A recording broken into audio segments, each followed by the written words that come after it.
오늘은 제 8과 말씀 같이 보시겠습니다. 베드로전서 2장 2절입니다.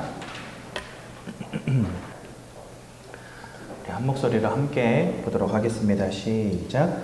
갓난 아기들 같이 순전하고 신령한 젖을 사모하라. 이는 그로 말미암아 너희로 구원에 이르도록 자라게 하려 함이라. 아멘. 하루는 한 중풍병자가 예수님을 찾아옵니다. 들것에 실려서 이제 사람들이 이 사람을 들것에다가 탁 들고 예수님 앞에 온 거예요. 예수님이 이 병자를 치유하시고 난 다음에 이렇게 말씀하십니다. 소자야, 네가 죄 사함을 받았느니라. 이렇게 말씀하십니다. 좀 이상한 말씀이시죠? 아니 네가 치유받았다 이렇게 말씀하시면 되는데 갑자기 죄사함을 받았느니라 이렇게 말씀하세요. 그러니까 옆에 있는 사람들이 이제 수근수근 대기 시작합니다. 네가 뭔데 죄를 사하는데 막 이러면서 유대인들이, 예수를 인정하지 않는 유대인들이 네가 뭔데 죄를 사하는데 이렇게 말을 하는 거예요. 그러니까 예수님이 이렇게 말씀하십니다. 너가 나았으니까 들것을 들고 집으로 돌아가라 라는 말과 네가 죄사함을 받았다 라는 말 둘 중에 뭐가 더 쉽겠냐? 예수님 이렇게 물어보세요. 여러분들이 생각할 때 뭐가 더 쉬운 말입니까? 병자를 치유해놓고 죄사함을 받았다 라고 말하는 것 이치에 맞지 않잖아요. 그렇죠? 다 나았으니까 들것을 들고 집에 가라 라는 말이 이치에 맞고 쉬운 말 아닙니까? 그러니까 주님도 아시는 거죠. 어떤 말이 더 쉬운 말인지. 근데 굳이 주님이 네가 죄사함을 받았다 라고 말한 데는 이유가 있다라고 마태복음 9장 5절에 말씀하세요. 뭐라 말씀하시냐? 인자가 죄를 사하는 권능이 있음을 세상에 알게 하려 함이라 이렇게 말씀하십니다. 그리고 난 다음에야 비로소 6절에 소자야 들것을 들고 일어나 집으로 돌아가라 예수님 이렇게 말씀하세요. 자, 그럼 우리는요 이 죄사함을 받았다라는 이 말에 우리 좀 집중해야 되겠습니다.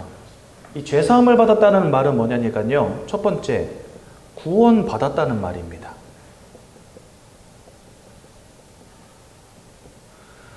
주님은요 단순히 병자를 치유하러 오신 게 아니라는 겁니다. 주님이 이 땅에 오신 이유는 그냥 아픈 사람 안 아프게 해주고 가난한 사람 부유하게 해주고 못 먹는 사람 배부르게 먹여주려고 오신 게 아니라는 거예요. 주님이 이 땅에 오신 궁극적인 이유는 죄사함을 통하여 우리가 구원받게 하시기 위하여 오셨다는 겁니다. 그래서 네가 죄사함을 받았다 하는 그 말은 구원받았다는 말과 똑같은 것입니다. 그렇죠? 또 두 번째로 이 구원받은 사람이 분명히 중풍병자였거든요. 아픈 사람이었단 말이죠. 근데 그 사람의 육신의 질병이 언제 나아버렸냐? 예수를 만날 때 나아버렸어요. 그렇죠? 이것은 뭘 의미하냐면 참 치유의 시작이 구원이라고 하는 것입니다. 그렇죠? 네. 또 세 번째로는 뭘 보여주시냐? 참 치유의 시작이 구원이고 죄사함을 통해서만 우리가 구원받는데 이 두 가지 축복을 오직 누구를 통해서만 받을 수 있어요? 그리스도 예수를 통해서만 받을 수 있다. 요 죄사함을 받았다라는 말 한마디 속에는요, 이 세 가지의 비밀이 숨어 있는 겁니다. 네. 그렇다면 여러분들, 왜 예수님이 죄사함을 받았다 하신 그 말씀 속에 이와 같이 세 가지 놀라운 비밀들이 숨어 있는지 그 이유를 좀 우리가 살펴봐야 되지 않겠습니까? 그 이유는 뭐냐? 이 땅의 문제는 단순히 아픈 게 문제가 아니에요, 여러분들. 이 땅의 문제는 단순히 실패하고 돈 잃어버린 게 아니라는 겁니다. 이 땅의 문제는 첫 번째로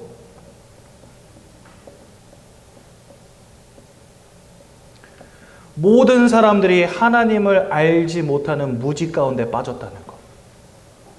이게 이 땅의 문제라는 겁니다.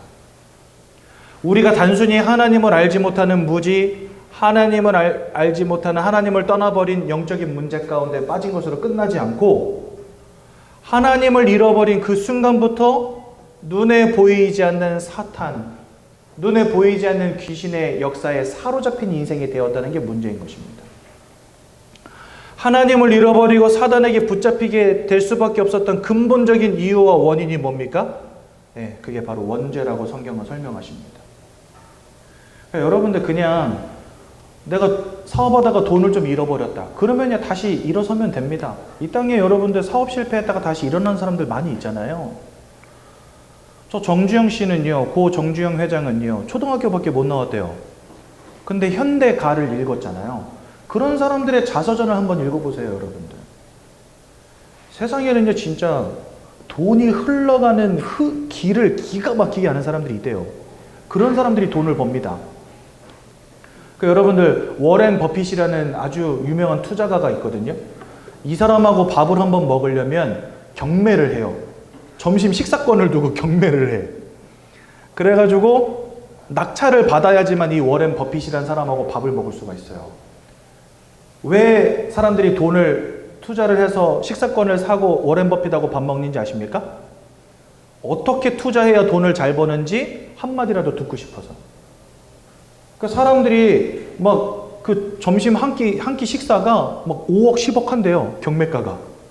그런데 그렇게 많나요? 왜요? 5억, 10억을 투자해서 50억, 100억을 벌 수 있다면 여러분들 투자 안 하시겠습니까? 당연히 하겠죠. 그러니까 여러분들 이 땅에서는요, 진짜 돈의 흐름을 알고 돈 버는 방법을 아는 사람들이 많이 있다는 거예요. 주님은 겨우 여러분들 부자 만들어 주려고 오신 게 아닙니다. 부자 되고 싶으십니까? 그러면요, 진짜 성공한 사람들의 인생을 한번 살펴보세요. 그러면은 한 가지 결론에 이르러요. 아, 나는 절대로 부자가 될 수가 없구나. 그 사람들의 인생하고 나의 인생은 너무 다르다는 걸 그때에서야 비로소 깨닫게 되거든요. 진짜 성공한 사람들, 엘리트들, 여러분들 자녀를 그렇게 만들어 보고 싶으십니까? 그러면요, 성공한 사람들, 엘리트들이 어떻게 살았는지 그 인생을 한번 보시라니까요. 주님은 겨우 우리 아이들 공부 잘하게 해주려고 오신 게 아닙니다. 주님은 겨우 여러분들 사업 잘 되게 해주시려고 이 땅에 오신 분이 아니라는 거예요. 주님은 왜 오셨습니까? 이 땅은 알지 못하는 영적인 문제들을 치유하기 위해서 오신 것입니다. 사람들은요, 중풍병에서 나음을 받는 것에 집중해요. 근데 주님은요, 깨닫게 해주시는 거예요. 그냥 단순히 중풍병이 낫는 게 지금 문제가 아니라는 겁니다. 네가 죄사함 받아야 된다는 겁니다. 하나님을 떠난 문제, 사단에게 사로잡힌 문제, 죄악에 빠져버린 문제로부터 해방돼야 된다는 거예요. 이것 때문에 사실은 주님이 오셨죠. 여러분들, 이것 때문에 주님이 오셨다는 증거가 또 뭐가 있는지 아십니까? 주님이요, 너무나 어이없게도, 세상 사람들은 말합니다. 너무나 어처구니 없게도 지가 구원자인데 십자가에서 죽어버렸네? 이렇게 말해요. 세상 사람들은요. 실패한 거지, 저건 구원자 아니야. 이렇게 말합니다. 주님은요, 우리에게 처음부터 말씀하셨어요. 죽기 위해 오셨다고.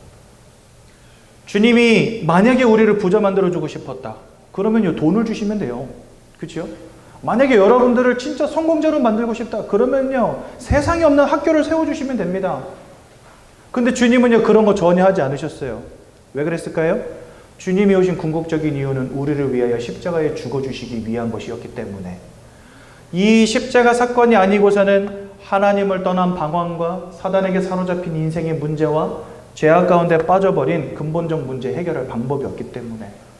그래서 주님은요, 학교 세우지 않으시고 사업하지 않으시고 뭐 하셨어요? 십자가에 못 박혀 돌아가셨다는 거예요.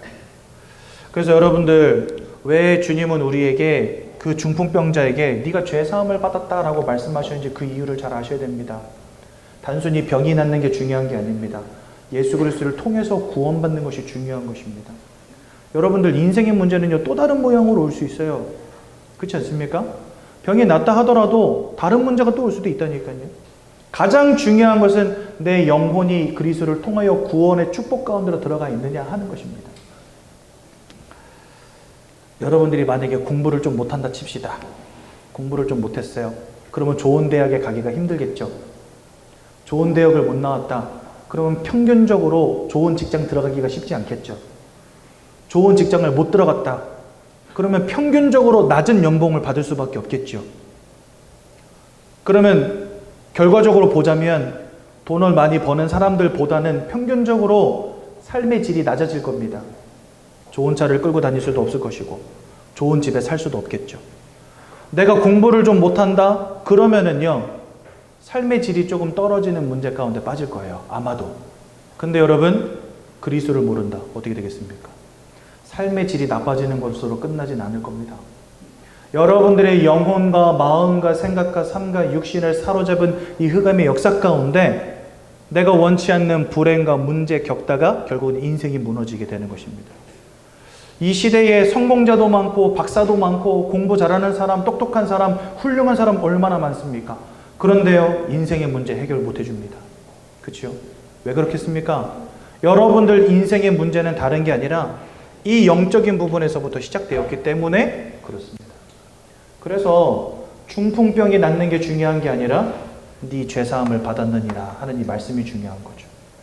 오늘 저와 같이 말씀을 나누는 가운데 살아계신 하나님이 여러분들에게 발견되어지는 귀한 날 되시길 바라고 그리스도 예수를 통해서 구원의 축복 가운데로 들어가는 놀라운 응답 누리시기 바랍니다.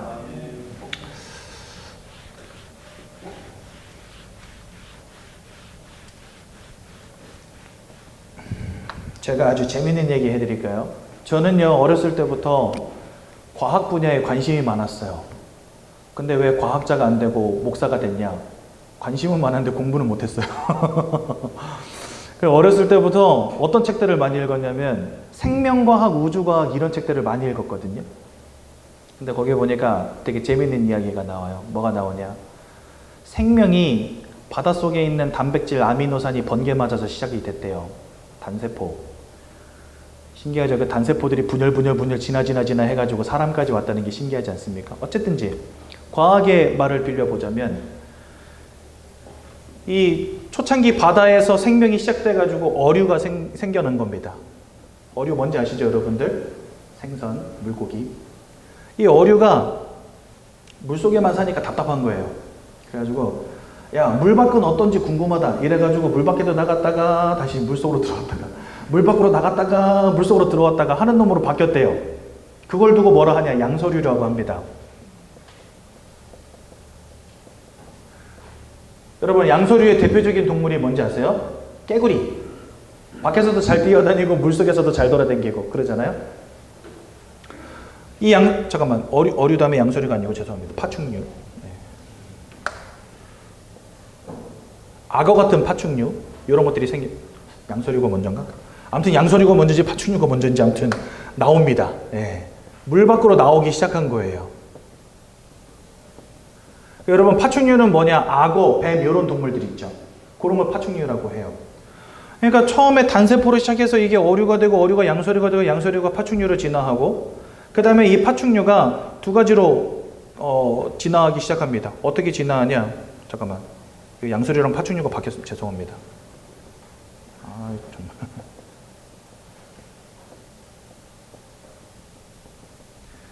이 파충류 양서류에서 어떻게 진화하냐? 일부는 조류로 가고 일부는 포유류로 갑니다.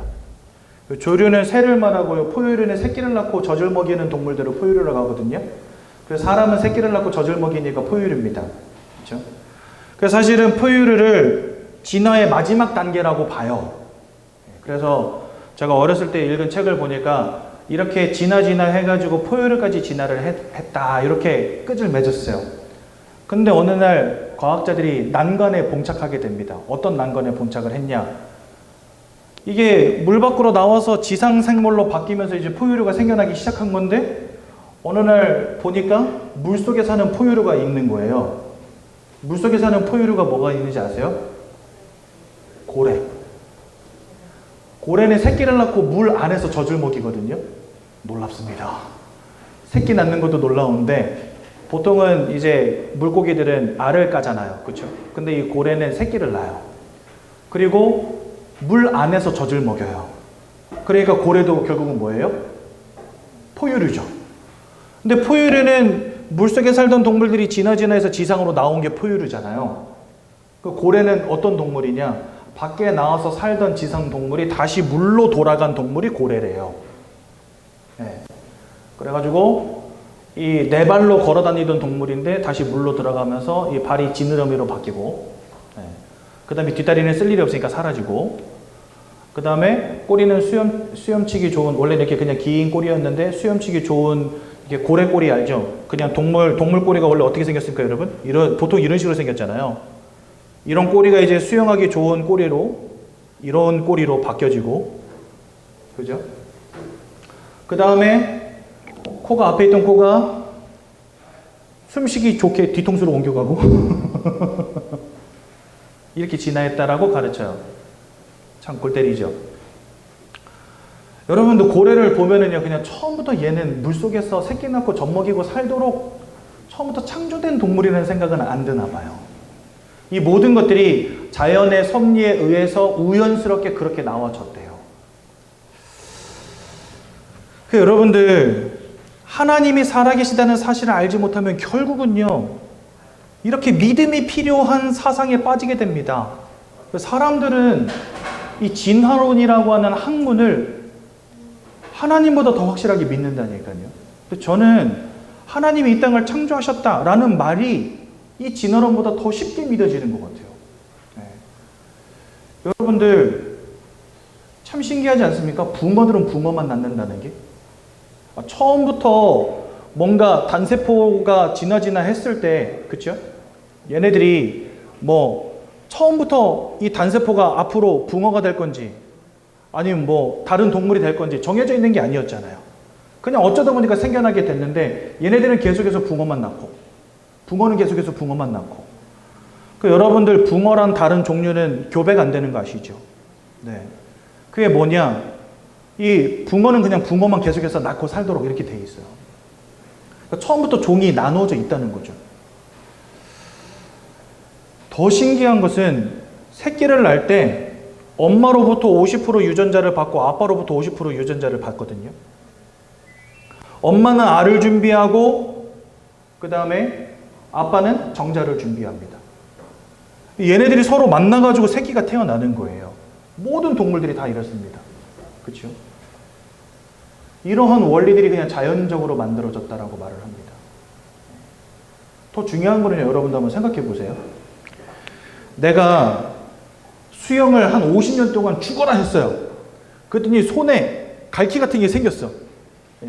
50년 동안 죽어라 했더니 손에 갈퀴가 생겼다 칩시다. 여러분들 내가 막 열심히 노력했으니까 생긴 갈퀴잖아요. 그 갈퀴를 어떻게 후손에게 전달해 줄까요, 이거?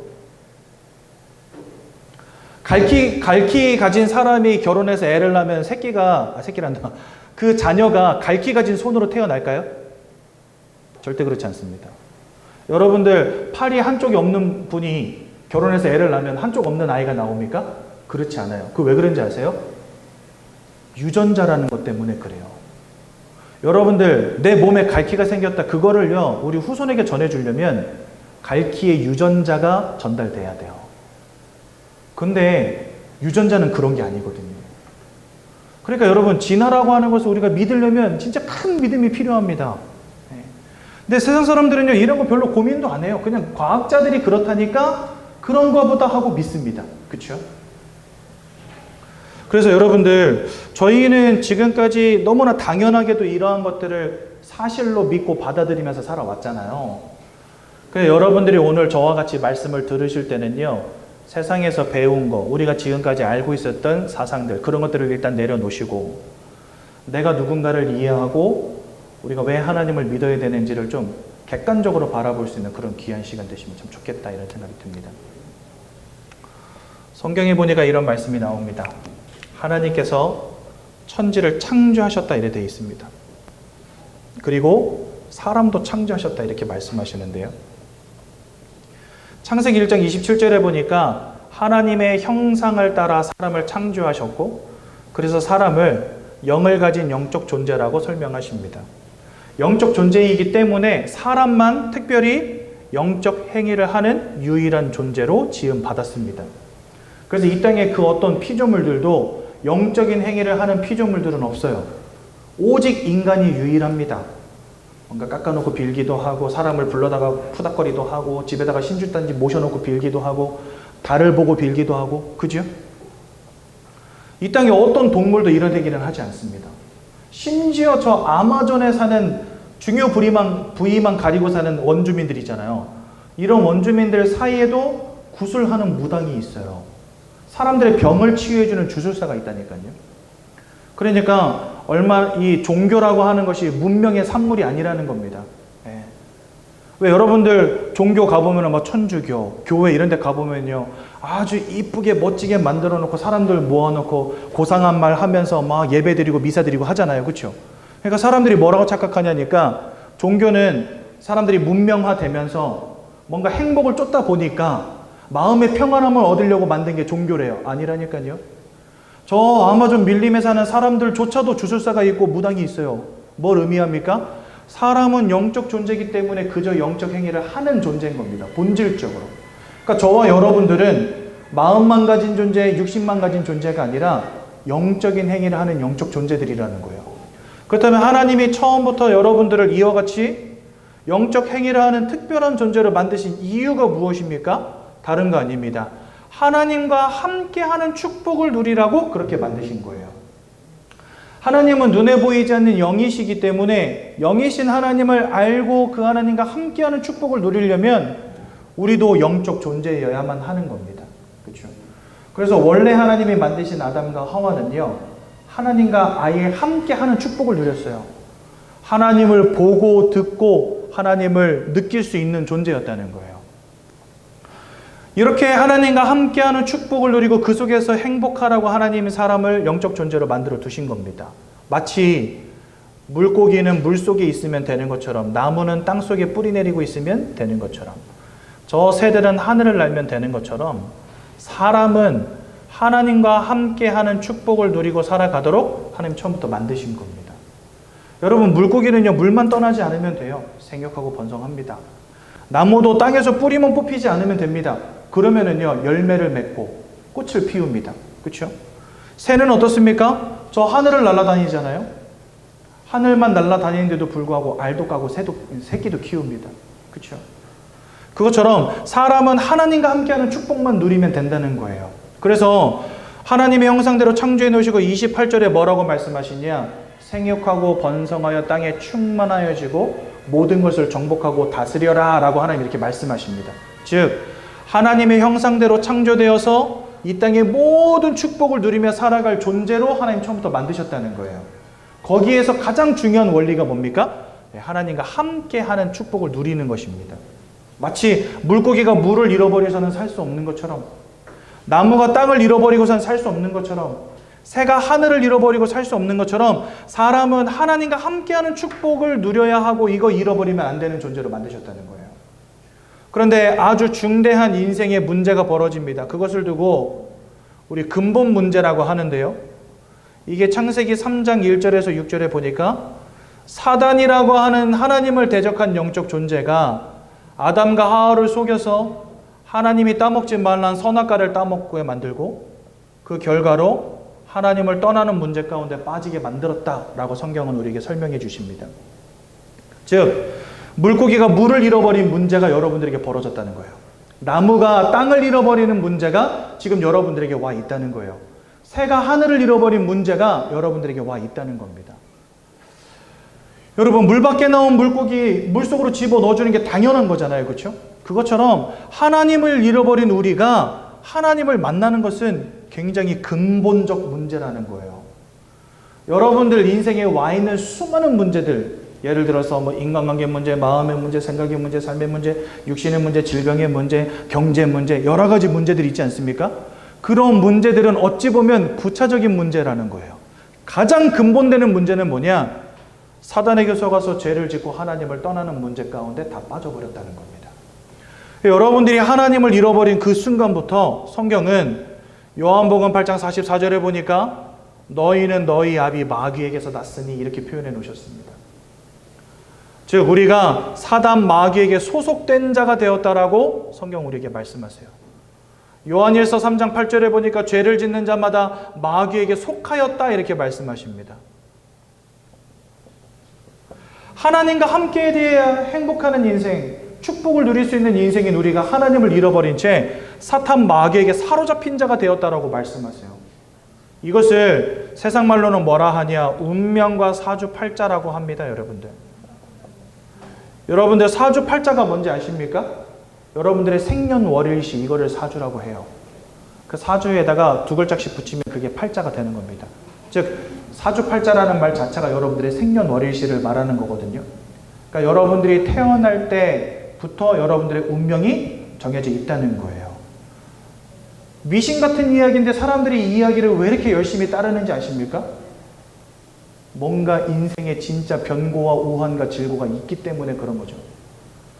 아, 내 힘으로 내 열심으로 안 되어지는 뭔가 운명이라는 게 있구나라는 걸 사람들이 알기 때문에 따를 수밖에 없는 거죠.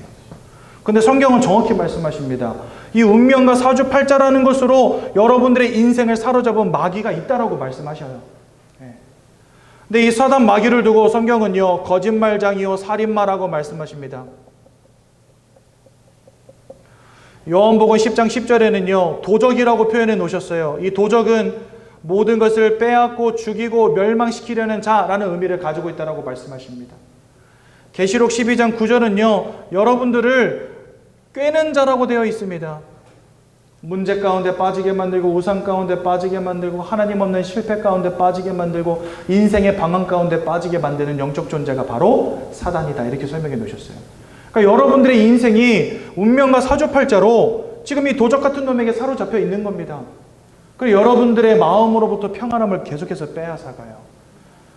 너무나 많은 사람들이 약을 먹지 않으면 잠을 자지 못할 만큼 마음에서 평안함을 잃어버렸어요. 약을 먹지 않으면 살인 충동을 누르지 못할 만큼 마음이 무너져 버렸어요. 마약을 하지 않으면 안 될 만큼 만족을 잃어버렸어요. 왜 그런지 아십니까? 여러분들 마음으로부터 자꾸 평안함을 앗아가는 자가 있다니까요. 그래서 주님은 이렇게 말씀하세요. 평안을 너에게 주노라. 주님이 이렇게 말씀하시거든요. 근데 그 평안함은 세상이 주는 것과 같지 아니하다, 이렇게 말씀하십니다. 사단은 계속해서 여러분들의 마음으로부터 평안을 빼앗아가고 만족을 빼앗아가고 기쁨을 빼앗아갑니다. 우리가 잠시 잠깐 세상으로 얻는 평안은 어떤 거죠? 예를 들어서 뭐 로또가 당첨이 됐어. 그렇죠? 승진을 해가지고 연봉이 올랐어. 여러분들 그것으로 영원히 만족하고 행복하십니까? 그럴 수 있습니까, 사람이요? 아니요. 왜 돈을 많이 벌고 그 다음에 통장에 돈을 이만큼 쌓아놓은 사람들이 욕심을 주체하지 못하고 계속해서 더 찾아가는지 아십니까? 채워지지 않는 거예요. 아무리 많이 가져도, 아무리 많이 성공해도, 아무리 많이 누려도 그것으로는 만족이 안 되는 거예요. 왜 그럴까요? 여러분들의 마음으로부터 평안함과 만족과 기쁨을 앗아가는 자가 있다니까요. 그러니 우리가 이런 영적 문제 가운데 붙잡혔다는 사실을 알지 못한 채 여러분들 지금까지 어떻게 사셨습니까? 돈 성공 하고 사셨지 않습니까? 돈과 성공이 나쁘다는 건 절대 아닙니다. 돈과 성공 참 좋은 것입니다. 저도 돈 많이 벌고 싶어요. 돈 좀 많았으면 좋겠어요, 통장에.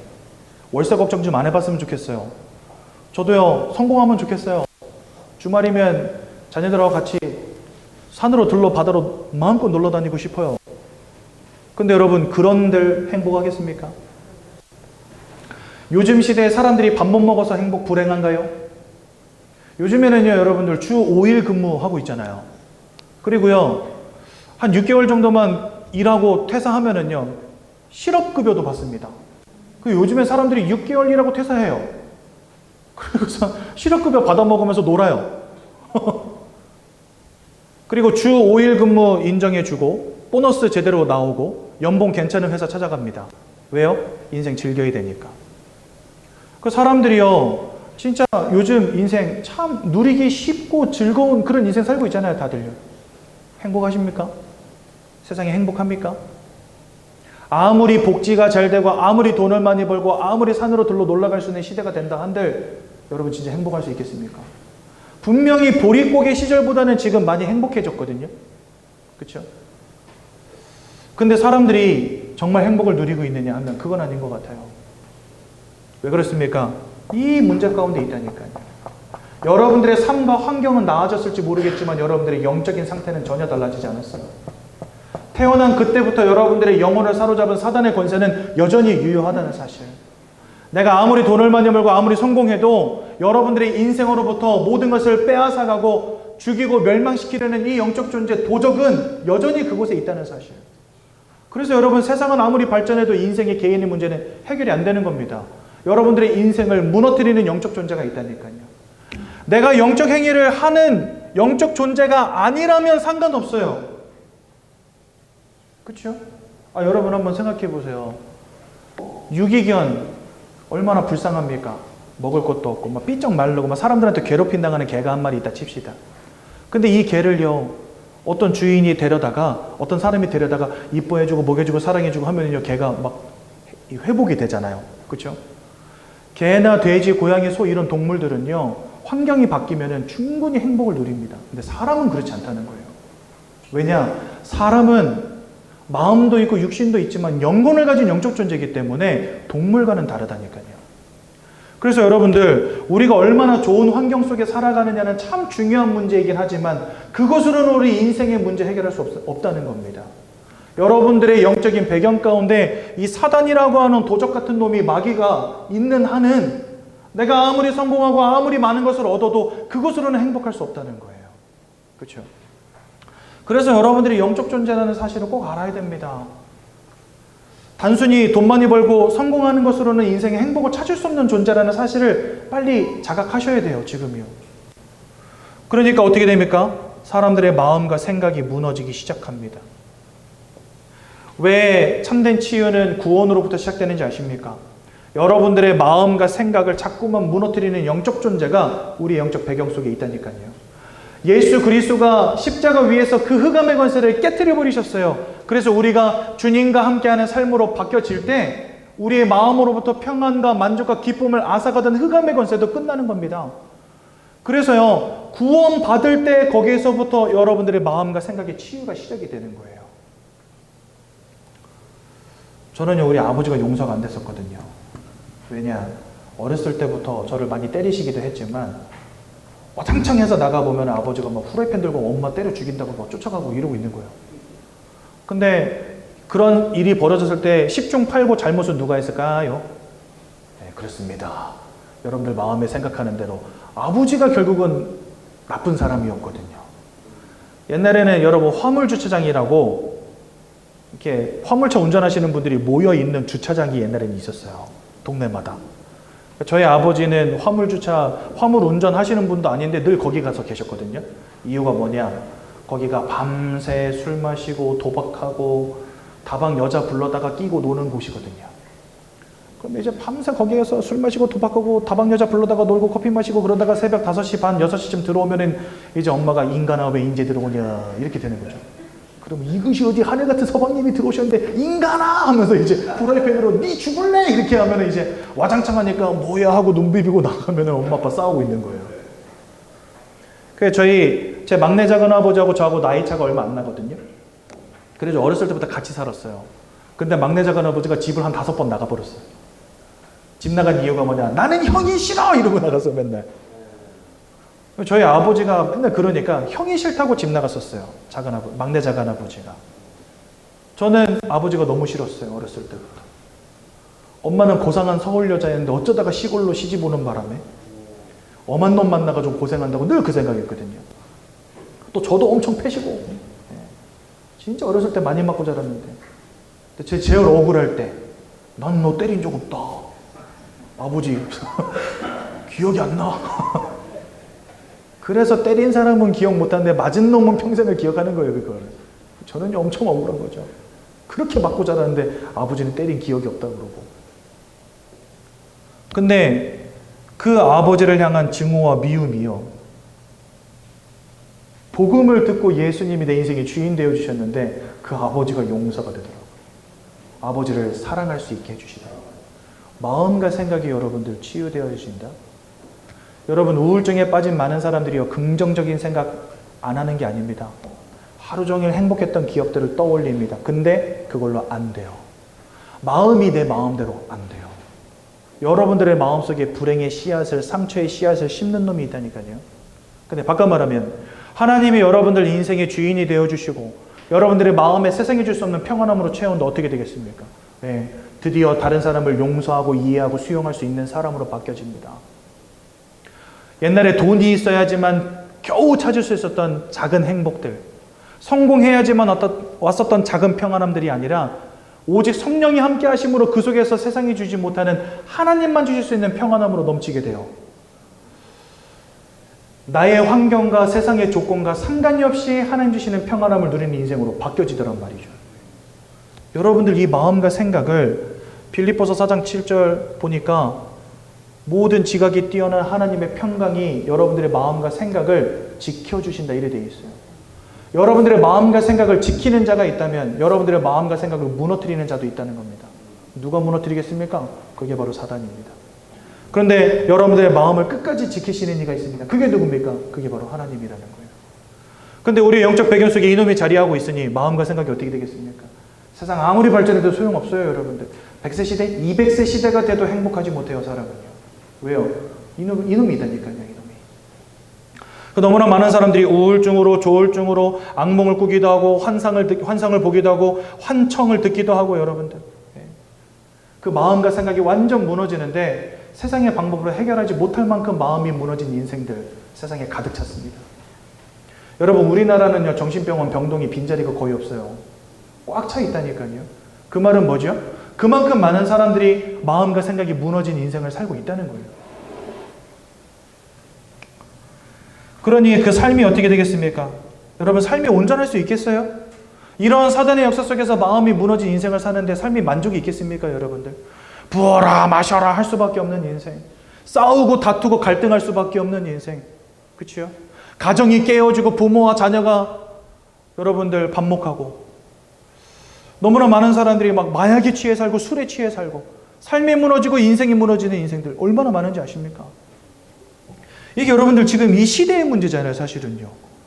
이런 정신 문제, 그 다음에 삶이 무너진 문제, 이거 여러분 시대의 문제잖아요.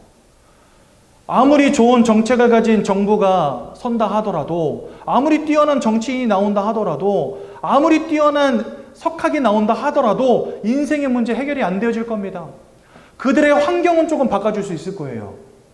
여러분 우리 민주당이 집권하면서 문재인 정권 때 얼마나 많은 사람들에게 돈 막 퍼줬습니까? 그렇죠? 삶이 어려우니까 계속해서 지원금 나왔잖아요. 사람들 그걸로 막 고기 꺼먹고 여행 가고 막 즐기면서 보냈잖아요. 그래서 인생이 행복해졌습니까? 아니라니까요. 우리가 환경이 바뀌고 뭔가 조금 편안해질 수는 있습니다. 근데 편안함이 여러분들 행복은 아니잖아요. 그렇죠? 이런 인생의 문제, 생각의 문제, 삶의 문제, 육신의 문제 치유가 안 되어집니다. 더더군다나 그냥 팔다리 부러지면 가서 이어붙이면 되는데 나는 아파 죽겠는데 병원에 가봐도 병명이 안 나와. 너무나 많은 사람들이 이름 모를 질병 때문에 고통당하고 있다는 사실, 귀신 들림의 문제 때문에 고통당하고 있다는 사실 여러분들 아십니까? 우리 이제 눈 가리고 아웅하기 그만하자고요. 아 정말 눈 가리고 기독교는 미신이야 이런 거 그만하자고요. 이제 진짜 좀 현실적으로 세상을 한번 보자고요. 제가 하는 말들 가운데 여러분들 동의 안 되는 부분 있으십니까? 저는요 진짜 15년 넘는 세월 동안 현장에 나가서 많은 사람들을 만나보면서 진짜 깨달아요. 그렇구나. 세상은 점점 좋아진다 하지만 사람들의 인생은 점점 무너지고 있구나. 왜 그럴까? 만족이 없는 인생, 행복이 없는 인생. 그렇죠? 아등바등 열심히 사는데 뭔가 되어지지 않는 인생. 왜 이렇게 무너져 있을까? 사람이 영적 존재라는 거 알지 못하면 여러분들 끝까지 답이 안 납니다. 영적 존재라는 거 알지 못하니까 사람들이 오로지 내가 행복할 수 있는 방법은 공부 열심히 해서 성공하는 것밖에 없어요. 그것은 안 되는데. 그죠? 사람이 행복하지 않으니까 뭐 합니까? 다 우상 숭배하며 살아가는 겁니다. 깎아놓고 빌고 차려놓고 빌고 무당을 불러다가 빌고 부적도 갖다 붙이고 고사 지내고 제사 지내고 사람들이요. 그런데 성경은 우상 숭배를 두고 고린도전서 10장 20절에 보니까 대저 이방인이 하는 제사는 귀신과 교제하는 것이니라 이래 되어 있습니다. 즉 하면 할수록 여러분들 인생의 불행이 더욱더 찾아오게 됩니다. 굿하시는 분들 특징이 있어요. 처음에는요 뭐 100만 원짜리 150만 원짜리 굿도 합니다. 근데요 인생에 더 큰 문제 우한 질고가 오니까 다음부터는요 굿이 점점 커져요. 500만 원짜리 해야 되고 1000만 원짜리 해야 되고. 그럼 문제가 해결되는 것처럼 보여요. 근데 나중에 1000만 원짜리 굿을 해야 될 만큼 더 큰 문제가 온다면 그거 해결된 겁니까? 아니죠. 진정한 해결이 아니죠. 불행이 계속해서 겹쳐서 오는 거죠. 이거 하면 할수록. 더 큰 문제는 뭐냐? 히브리서 9장 27절입니다. 여러분도 한평생 이 땅에서 잘 먹고 잘 살았다 해봅시다. 부모님이 유산도 많이 물려주시고 운 좋게 나도 공부도 잘해가지고 좋은 대학 나와서 막 대기업에 취직하고 그래가지고 막 남들 갖지 못하는 부와 그 다음에 어떤 뭡니까 인생의 평안함을 누렸다 칩시다. 여러분들 천년만년 사시겠습니까? 이 땅 안 떠나갑니까? 아니죠. 이 땅 떠나가는 날 그것들 다 두고 가야 됩니다. 누구 거 될지도 모르는 거. 그렇죠? 갈 때 10원 한 장이라도 주머니에 넣고 갈 수 있겠어요? 저는 이제 시골 사람이니까 옛날부터 그 재래식 장례 많이 봤거든요. 어렸을 때는 잘 안 데리고 다녔는데 조금 크니까 그때부터는 가도 된다 그러시더라고요. 중학생 때 처음 가봤는데 관 내리고 그 다음에 사람들이 뭐 하냐. 술도 따라주고 동전도 던져요. 노잣돈을 쓰라고. 저승길 노잣돈으로 쓰라고 뭐 동전도 던지고 지폐도 던지고 하더라고요. 그제 골 때리더라고요. 저걸 가져가나? 그때는 뭐 어렸으니까 몰랐는데 여러분들 통장에 있는 돈 그거 다 누구 거 됩니까? 저 망나니 같은 아들놈 거 되는 겁니다. 여러분들 한 푼도 가져갈 수 없어요. 그렇죠? 이 땅에서 잘 먹고 잘 사는 거 참 중요하지만 그거 여러분들 구원할 능력도 없고 가치도 없는 것들이거든요. 근데 더 중요한 거, 내가 죽음 이후에 죽음으로 끝나지 않는다면 어떻게 하시겠습니까? 여러분들이 가지고 있는 이 영이라고 하는 것은 소멸되어지지 않고 영원을 사는 것인데, 그렇다면 여러분들 우리 육신은 죽어서 땅에 묻히더라도 여러분들의 영은 어딘가에 들어가게 되겠죠. 성경은 그것을 두고 천국과 지옥이 있다라고 말씀하십니다. 근데 구원의 기회는 언제냐? 우리의 육신에서 영이 떠나기 직전까지만 구원의 기회가 있어요. 딱 죽은 다음에 모든 사람이 한번 죽는 것은 정하신 것이요 그 이후에는 하나님 아버지 앞에서 심판받는다 이래 되어 있거든요. 죽은 다음에 하나님 보면서 나 하나님 믿을래요? 이거 누가 못합니까? 누구나 다 할 수 있죠. 그러니까 우리의 영혼이 육신을 떠나기 직전까지만 구원의 기회가 있어요. 그러니까 우리 아무것도 모른 채 죽어버리잖아요. 그럼 결국 여러분들 인생의 끝은 지옥이 되는 겁니다. 그러니 여러분 이 땅에서도 생각과 마음과 삶과 인생이 무너진 인생 살다가 방황하면서 고통하면서 처절하게 살아갔는데 죽어서도 그 끝이 지옥이 돼버리는 거예요. 얼마나 끔찍합니까? 출애굽기 20장 4절에서 5절에 보니까 우상 숭배하며 하나님을 믿지 아니하는 자들 아버지로부터 3, 4대에 이르기까지 저주와 재앙이 임한다라고 분명히 말씀하십니다. 즉 여러분들의 후대도 여기서 자유로울 수 없다는 것이죠. 여러분들 지금까지 내가 내 인생을 볼 때 내 인생에서 가장 중요한 가치가 무엇인가? 늘 돈과 성공이셨겠지만 오늘만큼은 내가 어떤 존재인가를 좀 한번 생각해 보시기 바라고. 여러분들 이 자리에 왜 와서 지금 이 더운 날 앉아 계십니까? 집에서 샤워 한 판 시원하게 한 다음에 그죠? 에어컨 선풍기 빵빵하게 틀어놓고 영화도 한 편 보고 음악도 들으면서 즐기셔야지. 산으로 들러 바다로 벌써 여러분들 해수욕장 개장했더라고요. 날씨가 하도 더우니까 산으로 들러 계곡으로 바다로 놀러 가시고 수영도 하고 수박도 깨먹고 재밌게 즐기셔야지. 여기 왜 나와 계십니까? 여러분들이 영적 존재라는 증거죠. 궁금한 거예요. 구원이 뭔지, 하나님이 뭔지, 말씀이 뭔지, 예수가 누군지, 천국이 뭔지, 지옥이 뭔지 궁금한 거예요. 그게 바로 여러분들이 영적 존재라는 증거입니다. 그렇지 않습니까? 그래서 여러분들 지금까지 그냥 세상을 통해서 내가 배웠던 거, 내가 경험했던 거 그거 다 내려놓으시고 객관적인 눈으로 내가 누군가, 또 인생의 문제는 왜 왔는가 한번 생각해 보시라는 겁니다. 이러한 문제 가운데 우리가 빠져 있기 때문에 예수님은 단순히 우리 돈 잘 벌게 해주시고 건강하게 오래 살라고 오신 게 아니라는 겁니다. 우리의 힘으로는 절대로 해결할 수 없는 이 영적인 문제로부터 빠져나오게 하시려고 오신 이가 바로 예수님이라는 거예요. 그래서 요한일서 3장 8절 죄를 짓는 자마다 마귀에게 속하여 있다 말씀드렸는데요. 하나님의 아들이 나타나신 것은 이 마귀가 하는 모든 일을 멸하기 위함이니라. 여러분들의 인생을 이 운명과 사주팔자로 붙잡은 사단의 권세를 꺾기 위해 이 땅에 참 왕으로 오신 이가 누구냐? 바로 예수님이라는 겁니다. 로마서 8장 1절에서 2절에 보니까 예수 안에 있는 자는 결코 정죄함이 없나니 우리는 다 죄악에 사로잡혀 있었는데, 하나님을 믿지 않는 죄악에 사로잡혀 있었는데 예수 안에 있는 자는 이제 결코 정죄함이 없다 말씀하십니다. 이는 그리스도 예수 안에 있는 생명의 성령의 법이 죄와 사망의 법에 묶였던 너희를 해방하였기 때문이니라 말씀하시고요. 요한복음 14장 6절에 보니까 내가 곧 길이요 진리요 생명이니 나로 말미암지 않고는 아버지께로 올 자가 없다 말씀하십니다. 다 하나님을 떠났어요. 목자 없는 양과 같이 기진하며 고생함이라 분명히 말씀하셨거든요. 주님이요. 그런 우리에게 하나님을 만나는 길을 열어주시기 위해서 오신 참 선지자 되신 예수 그리스도. 우리 인생의 이 세 가지 중대한 근본의 문제를 해결하시기 위하여 주님이 이 땅에 사람의 몸을 입고 오신 것입니다. 우리를 위해서 모든 고난과 고통을 당하시고 우리를 위해서 십자가에서 모든 보혈을 흘려주시고 우리를 위해서 생명을 내어주시고 죽어주시고 부활하심으로 우리를 구원하신 그리스도가 되신 것입니다. 그래서 우리는 예수를 그리스도라고 부르는 거죠.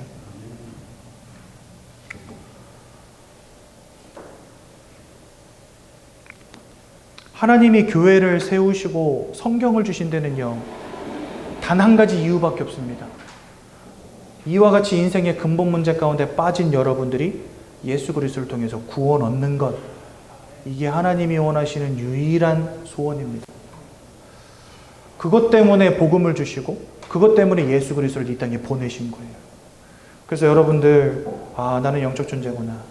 영적 존재인 내가 하나님을 잃어버렸구나. 하나님을 잃어버린 그 자리에 사단이 나를 사로잡고 있었구나. 이 사단에게 사로잡힌 문제는 내 힘으로 해결되어지지 않기 때문에 주님이 오사 끝내신 것이구나. 어디에서요? 십자가 위에서. 그래서 주님은 네가 죄사함을 받았다 이렇게 말씀하신 겁니다. 왜요? 구원 속에 여러분들의 마음과 생각의 치유, 삶과 육신의 치유가 포함되어져 있기 때문에. 그래서 오늘 여러분들 예수 그리스도를 믿고 마음이 영접하심으로 하나님의 자녀되는 축복 누리시기 바랍니다. 영접하는 자에게 하나님의 자녀가 되는 권세를 주신다 분명히 말씀하셨어요.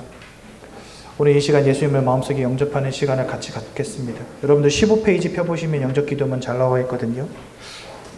오늘 예수님을 마음속에 영접하시고 하나님의 자녀들은 축복 누리시기 바랍니다. 제가 먼저 읽을 건데 저를 따라서 함께 읽으시면 되겠습니다. 사랑의 하나님, 이제 나는 죄인인 것을 깨닫고 회개합니다. 지금까지 하나님을 떠나 사단의 지배 아래 묶여 종노릇하며 살았습니다. 그러나 예수님이 저를 위하여 십자가에서 죽으시고 3일 만에 부활하신 그리스도이심을 믿습니다. 예수 그리스도께서 하나님을 만나는 유일한 길이 되시며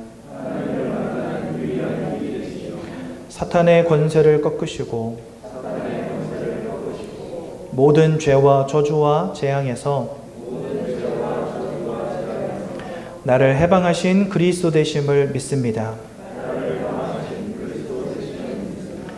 지금 이 순간 내 마음의 문을 열고 예수님을 나의 구주로, 나의 주인으로 내 마음에 영접합니다. 나를 구원해 주심을 감사드립니다. 앞으로 하나님의 말씀과 뜻대로 살겠습니다. 지금부터 일평생을 세밀히 인도해 주옵소서. 예수 그리스도 이름으로 기도합니다. 아멘. 8과 내용 살짝 보겠습니다. 말씀과 함께하는 삶. 여러분들은 구원받은 하나님의 자녀가 되었습니다. 이제부터 계속해서 하나님 말씀을 들어야 되는데요. 그 이유가 뭐냐? 신령한 젖을 사모하는 갓난아이와 같다. 여러분들 갓난아이이기 때문에 계속 신령한 젖, 즉 하나님의 말씀을 먹어야 됩니다.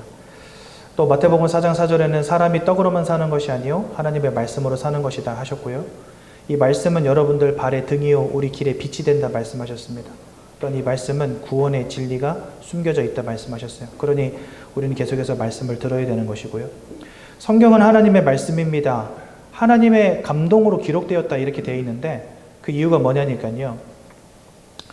구약 39권, 신약 27권 총 66권으로 되어 있는데 약 1150년간 46명의 저자가 기록했습니다. 66권의 책을. 그런데도 불구하고 주제가 하나로 동일해요. 예수가 그리스도라는 주제로. 46명이나 되는 사람들이 썼지만 동일한 주제를 갖는다. 이게 어떻게 해서 가능하냐? 하나님의 성령으로 각 저자들의 마음을 감화 감동하사 하나님이 쓰셨기 때문에 가능합니다. 요한복음 1장 1절은 이 말씀이 곧 하나님이라 되어 있고요. 14절은 말씀이 육신이 되어 이 땅에 오시니가 예수다 이렇게 말씀하십니다. 즉 하나님의 말씀이 곧 하나님이시기에 우리가 말씀 들어야 되는 것이고요. 예배하는 자는 하나님은 그래서 찾으십니다. 영과 진리로 예배하는 자를 찾으시는데요. 영은 성령을 말하고 진리는 그리스도를 말합니다.